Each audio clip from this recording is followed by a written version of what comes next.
Eh bien bonjour à vous amis Scorpions, bienvenue pour votre guidance pour ce mois d'août 2020.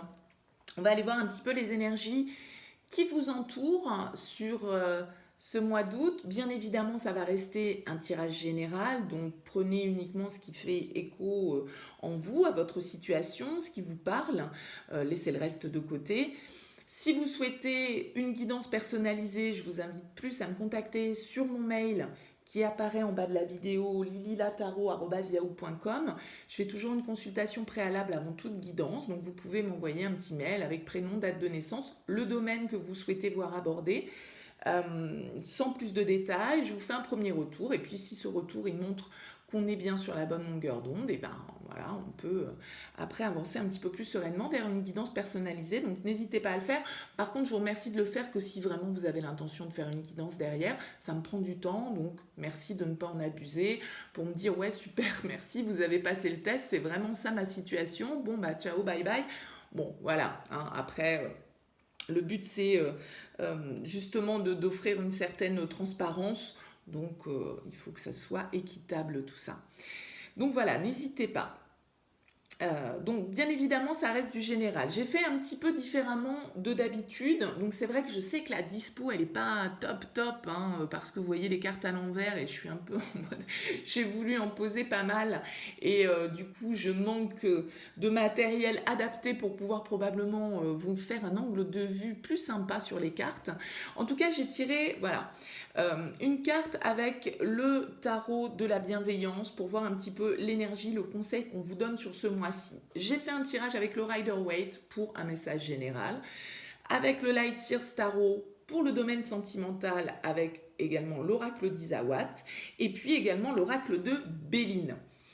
On ira regarder aussi avec le Shosen Tarot un petit peu le petit message qu'il y a pour vous et on ira voir pour finir avec le Morgan Greer dans quelle énergie vous sortez de ce mois d'août. En tout cas des énergies où pour moi les scorpions là ça va bouger un petit peu quand même. Il y a de l'action, il y a de la décision dans l'air, il y a du mouvement en tout cas pour vous. Alors, on voit ma main bien en gros plan quand je prends la carte, c'est top. Alors en carte conseil avec le tarot de la bienveillance, vous avez tiré le 7 de terre. Alors le 7 de terre, hop, je vais la mettre comme ça pour que vous la voyez mieux. C'est une carte, je vous lis le petit message hein, qui est avec cette carte, qui nous parle de s'ouvrir à une nouvelle stratégie, d'arriver en fait à une certaine forme de croisée des chemins, de prendre une décision. Et ce qui est assez drôle, c'est que c'est vraiment cette énergie de la croisée des chemins ressort dans votre tirage et cette énergie de décision aussi. On a une histoire de choix, on a une histoire de décision, on a la roue qui tourne, les cycles qui se terminent. Donc il y a vraiment ces énergies qui ressortent après derrière dans votre tirage, c'est assez drôle. Alors je vous lis le petit message de cette carte. En réfléchissant à ce que j'ai réalisé jusqu'ici et en voyant où j'en suis rendu, je me demande si je veux continuer de chanter le même refrain ou changer d'air. Je suis toujours libre de revenir en arrière et de repenser à ce que j'aurais pu créer. Si ce que j'ai manifesté ne me sert pas comme je l'avais cru, je n'ai pas à avoir peur d'admettre que ce n'est plus pour moi. Peu importe ce que je décide de faire, je ne crains pas de recommencer, car je suis assurée que l'esprit me soutiendra toujours pour mon plus grand bien. Donc il y a vraiment cette idée d'être dans une phase de réflexion, de se dire voilà, ce que je vis actuellement, est-ce que c'est toujours ce que j'ai envie de vivre Est-ce que si je me suis trompée, eh bien voilà, il faut l'admettre. Vous voyez, il y a cette énergie-là qui ressort. Et en dos de deck, vous avez une carte qui, je trouve, va très très bien au scorpion, c'est la reine de feu, c'est la reine de bâton. Et la reine de feu, c'est vraiment quelqu'un de très mystique, de très magnétique, hein, qui va bien avec l'énergie du scorpion, qui a ce petit côté souvent, hein, on le dit, assez mystique, le scorpion. Et c'est vraiment une carte qui nous parle de création, qui nous parle de spiritualité, hein, qui nous parle, pourquoi pas, aussi d'un domaine artistique, de création, etc. En tout cas, le 7 de terre nous parle de cette croisée des chemins, nous parle de cette prise de décision. Et c'est vraiment ce qui ressort parce que avec le Rider-Waite, donc on a la maison Dieu, le page d'épée, l'as d'épée, le 10 de bâton et le 9 de coupe. Donc cet as de bâton qui est en plein milieu là, il nous parle effectivement de cette prise de décision, d'un éclair de lucidité, d'une prise de conscience, peut-être de quelque chose, la maison Dieu, il y a quand même une idée de badaboum, il y a quelque chose que l'on peut apprendre, une information qui arrive à nous avec ce page d'épée, parce que le page d'épée c'est quand même un messager, donc on peut apprendre quelque chose d'assez bouleversant qui va complètement modifier notre manière de voir les choses. Il peut y avoir la révélation de certaines vérités avec cet as d'épée, ce page d'épée, cette tour. Voilà, il y a des choses qui sont révélées, mais qui permettent justement, avec le 10 de bâton et le 9 de coupe, de clôturer un cycle qui a été compliqué, parce que le 10 de bâton, il est fatigué, il en a marre d'être, il est en fin de parcours, et c'est une carte qui nous parle d'une certaine forme de fardeau, d'oppression, on se sent lourd, on trimballe pas mal de valises avec soi, et tout compte fait, on a besoin un petit peu de se délester pour pouvoir avancer plus léger. Et avec ce 9 de coupe, j'aurais tendance à dire que cette tour, qui peut être une forme de révélation, d'effondrement, d'écroulement, c'est quelque chose de positif, parce qu'en face, on a ce 9 de coupe. Et le 9 de coupe, il nous parle de satisfaction, il nous parle de vœux exaucés, d'atteindre un certain niveau d'épanouissement personnel au niveau émotionnel. Donc là, j'ai l'impression qu'il y a comme une prise de conscience, un éveil, une clarté d'esprit, peut-être par rapport à des informations, à quelque chose que vous apprenez, qui vous permet de voir vraiment une situation sous un angle différent, de pouvoir faire preuve d'esprit d'analyse avec cet as de coupe, de vraiment être dans une forme de clarté, de réflexion par rapport à une situation où là, peut-être qui vous pèse. Donc ça peut aussi bien être relationnel que professionnel, familial ou je ne sais quoi. Mais là, le 10 de bâton, il en a marre. Il arrive au bout d'un cycle, d'accord? Donc là, il y a vraiment un changement. Quand on disait avec le 7 de terre, la croisée des chemins, pour moi, c'est vraiment ça. Il y a cette idée-là d'une forme de révélation. Soit on apprend quelque chose, soit il y a une vérité qui éclate, soit on a une prise de conscience. Mais c'est pour aller vers du positif, pour aller vraiment à la... Et le 9 de coupe, il fait les choses pour lui, d'accord? C'est une carte d'accomplissement personnel. Il est tout seul sur cette carte, le 9 de coupe, d'accord? Il est content tout seul. Il n'est pas forcément, il ne fait pas les choses forcément pour satisfaire les autres, pardon. D'accord? Donc il y a vraiment là cette idée d'action, de changement, de bouleversement, qui peut être assez radical.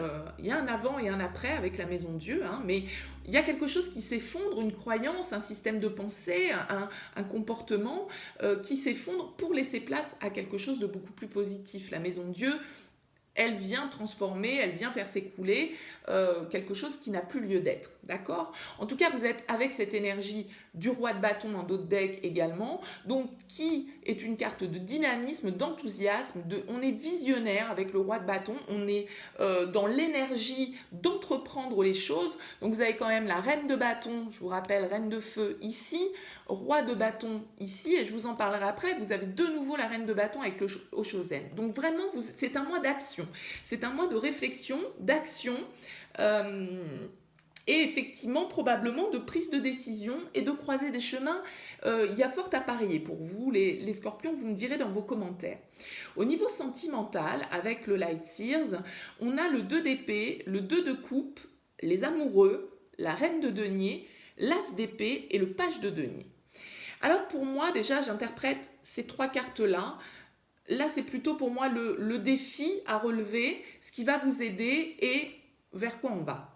Et 2 d'épée, 2 de coupe, les amoureux, il y a vraiment une histoire de dualité, il y a vraiment une histoire de décision pour moi, pour vous les scorpions sur ce mois d'août. Parce que ce 2 de coupe en plein milieu, bien évidemment, il nous parle d'une union. Pour certains, pourquoi pas d'une rencontre. 2 de coupe amoureux, on peut tout à fait parler d'une nouvelle histoire. En tout cas, il y a quelque chose qui bouge, il y a quelque chose qui change, il y a une opportunité. Le destin fait bouger les choses. C'est pour ça que cette idée de croiser des chemins et de décision, c'est tout à fait ça aussi avec cette roue de fortune qui est là. Donc le 2 d'épée, il est aussi dans cette forme d'indécision justement. D'accord? C'est le dilemme. il ne sait pas, le 2 d'épée, il est dans la réflexion, il cogite, il a des idées un peu contradictoires, il ne sait pas forcément comment trancher, d'accord?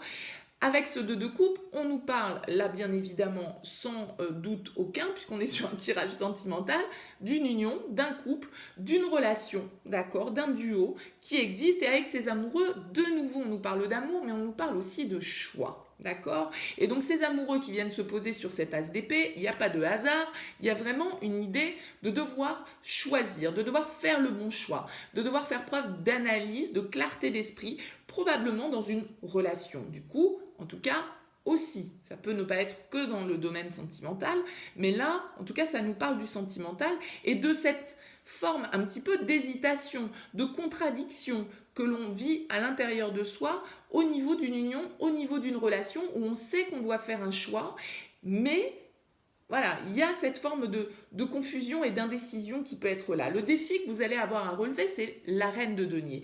La reine de denier, elle fait preuve d'organisation, elle fait preuve de perspicacité, elle est organisée, elle ne s'éparpille pas, d'accord? La reine de denier, elle arrive à gérer plusieurs choses en même temps. Ça va peut-être être ça votre défi, c'est justement de ne pas vous éparpiller dans toutes ces idées contradictoires dans lesquelles vous pouvez vous sentir un petit peu plongé, peut-être vous attacher à une trop grande forme de sécurité matérielle, de sécurité financière.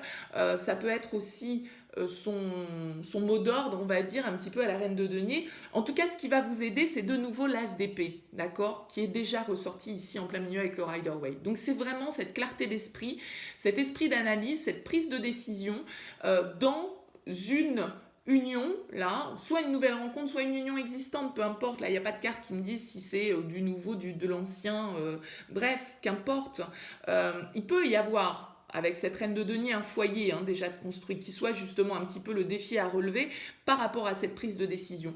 Mais on va en tout cas faire preuve d'esprit d'analyse. On va, vous voyez sur cette carte, la lumière qui sort, voilà, on voit clair dans une situation. Il y a une histoire de vérité, peut-être de s'avouer, une certaine forme de vérité à soi-même, ou en tout cas, voilà, de réussir à avoir les idées claires, parce que derrière, on a un page de denier. Donc, on va quand même vers une nouvelle opportunité, une nouvelle construction, un nouveau cycle qui s'ouvre. On a des cartes de fin de cycle, on a ce 10 de bâton, on a cette maison de Dieu qui nous parle quand même de changement un peu radical. On a cette roue de fortune qui nous parle de changement, de roue qui tourne, d'opportunités qui se présentent. On a ce page, cet as qui nous parle de nouveaux départs, de nouveaux cycles. Donc là, il y a vraiment une idée de devoir y voir clair dans une relation sentimentale. Alors, est venu se poser avec l'oracle d'Isawat l'attribut, la joie, le chien, le cadre, le sécateur. Et donc, pour terminer, le playboy. Alors, ça m'a fait rire parce que, regardez ces deux cartes, je trouve qu'ils sont un petit peu dans la même position, tous les deux. Vous voyez, ce page de denier et ce playboy. Mais le page de denier, c'est pas du tout un playboy, c'est quelqu'un de concret. Alors, est-ce que dans une histoire où on manquait peut-être un petit peu d'engagement, eh bien, on concrétise un petit peu plus les choses après avoir tergiversé, voilà, bon, je sais pas, pourquoi pas, ça peut parler comme ça aussi. En tout cas, là, avec l'oracle d'Isawat, j'ai l'impression que avec le sécateur et le cadre qui sont l'une à côté de l'autre, on coupe justement, on était figé, j'ai l'impression, dans une situation qui concerne probablement, là quand même, un domaine plutôt amical. Ça peut être pour certains une amitié amoureuse qui expliquerait ce dilemme, ces idées contradictoires. On ne sait pas vraiment sur quel pied danser, on ne sait pas vraiment si c'est de l'amour, si c'est de l'amitié. Pourquoi pas? Ça peut tout à fait nous parler de ça pour certains. En tout cas, là, avec l'oracle d'Isawat, on a beaucoup cette notion d'amitié. Avec la tribu, avec le chien, on nous parle de fidélité, de relation fidèle. Et le chien, il peut être un ami qui a des sentiments amoureux.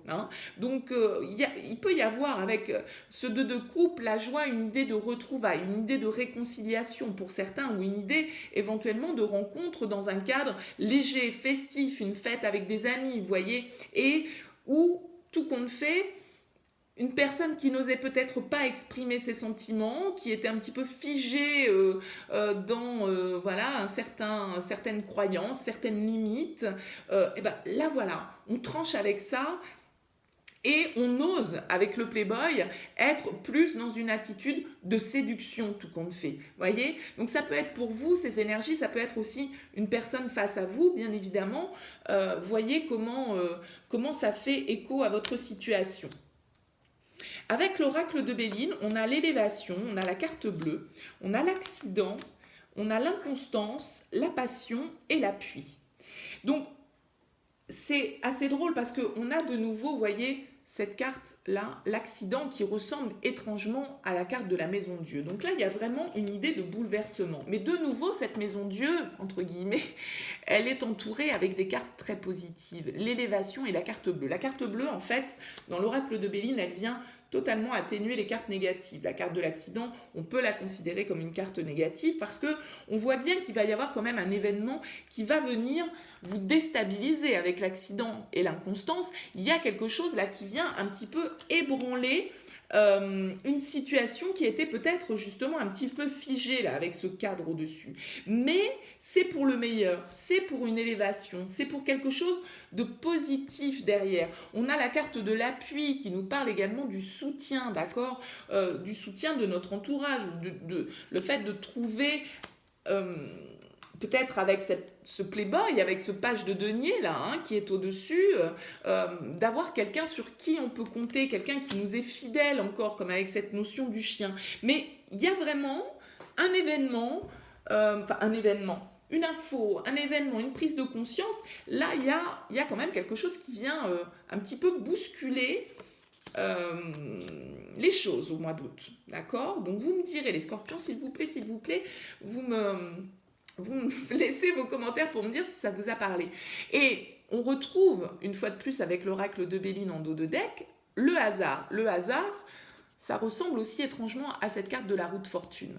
D'accord? Le hasard, c'est les opportunités, c'est le destin, c'est ce que la vie met sur votre route. C'est exactement les mêmes énergies que cette roue de fortune. Donc il y a beaucoup d'énergie qui se recoupent dans votre tirage, là les scorpions, je trouve, pour ce mois d'août. Alors, bien évidemment, on ne va pas parler que voilà, il y a cette carte des larmes qui est là aussi, hein, dans l'oracle d'Isawat, qui nous parle de chagrin, d'accord? Et moi, j'ai l'impression que là, il y a une situation dans laquelle on était un petit peu bloqué. On retrouve, avec la tribu, la joie, le chien, on retrouve une certaine forme d'harmonie probablement après, après quelques épreuves, quoi, hein, après une certaine forme de tristesse, voilà. Mais de très très bonnes énergies, mais des énergies, je pense, il va y avoir, vous allez arriver sur le mois de septembre avec d'autres énergies, là, pour ceux à qui ça va parler, il va vraiment y avoir des choses qui vont faire changer votre situation. On coupe vraiment sécateur maison Dieu, là, on va en finir avec un cycle pour ouvrir autre chose. Avec le Hoshozen, vous avez ressorti le 4 de bâton et l'innocence. Alors l'innocence, c'est une arcane majeure, c'est l'arcane du soleil en fait, si on veut, c'est l'arcane 19, c'est l'équivalent, on va dire, du soleil dans le tarot de Marseille. Et cette carte-là, donc qui s'appelle la participation, c'est l'équivalent du 4 de bâton. Donc là, il y a vraiment une idée. 4 de bâton, soleil, participation et innocence, comme vous voudrez les appeler, il y a vraiment cette notion de stabilité. Il y a cette notion d'union, d'accord? Le 4 de bâton dans le tarot, il nous parle de mariage, de fiançailles, de stabilité, de gens sur lesquels on peut compter, la fidélité, l'appui. Je pense que vous allez, peut-être face à cette situation un petit peu qui va venir vous déstabiliser, on va dire, vous allez pouvoir compter sur l'appui de votre entourage. Il y a vraiment, avec l'innocence, le soleil, une idée de bienveillance, une idée d'accomplissement, de réconciliation, de partage. On est vraiment dans des énergies de changement très positives pour vous, les scorpions, sur ce mois d'août. Je suis très contente pour vous et un peu pour moi, du coup, parce que je suis aussi scorpion. Vous sortez de ce mois de... Ah, je ne vous ai pas dit, mais c'est vrai que je l'ai évoqué tout à l'heure parce que, bon, quand même, en dos de deck, on a de nouveau cette idée de la reine de bâton. La reine de bâton, elle a son pouvoir en main, d'accord? Elle est rayonnante, elle est magnétique, elle est mystique, elle est séduisante, elle est sûre d'elle, elle entreprend. Roi de bâton, reine de bâton, il y a un couple très très sympa qui est là. Vraiment des très très bonnes énergies pour vous. Avec cette carte du mât derrière, c'est clair qu'on part dans quelque chose de nouveau. Il y a un nouveau cycle qui s'ouvre. On prend le risque peut-être d'entreprendre quelque chose de nouveau qui correspond à ce qui nous anime intérieurement. La reine de bâton, elle est à l'écoute de son désir, d'accord? Donc là, il y a vraiment une histoire de changement de cap pour vous, en tout cas de changement de cycle très très bénéfique. Alors, vous ressortez de ce mois d'août avec l'empereur comme énergie. Donc là, que dire de plus que, bah ouais, top quoi. L'empereur, c'est quand même celui qui s'impose, c'est celui qui dirige, c'est une carte qui nous parle d'une certaine forme de stabilité, d'un certain cadre, d'une certaine assurance. On est sûr de soi, on a le pouvoir de décision. L'empereur, il a totalement son sceptre entre les mains, comme cette reine de bâton, comme ce roi de bâton.